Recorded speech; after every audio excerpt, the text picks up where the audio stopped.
product all day Yeah, long. exactly. Yeah. So let's take you back. So you were telling me before we got started that you had a situation where, as a very young kid, you got exposed to computers, right? Yeah, it was interesting.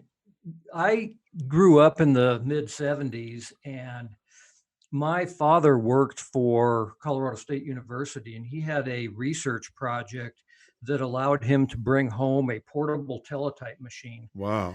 So and we actually had an account at the county mainframe computer. So I got to start playing with a computer at home about a decade before personal computers came out, and kind of got a head start, a little bit of a jump on everybody else there because of that.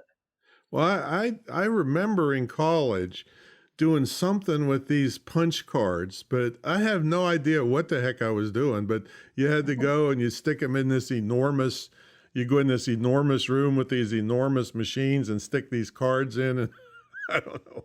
I really don't know what I was doing. Do you remember what that was? It's funny. I actually still have a couple of punch cards laying around the Oh, yeah. house. They make great bookmarks, and note cards and everything else. But yeah, I spent many an hour in the basement of the engineering building, in front of a punch card machine, and then you'd carry these.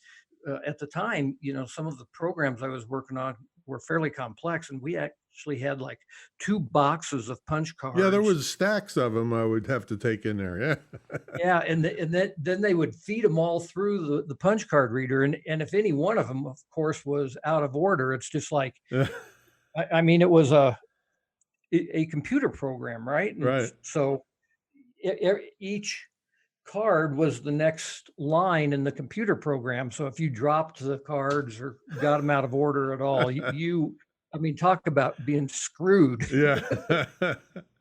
So, what do you remember what your first PC was? The very first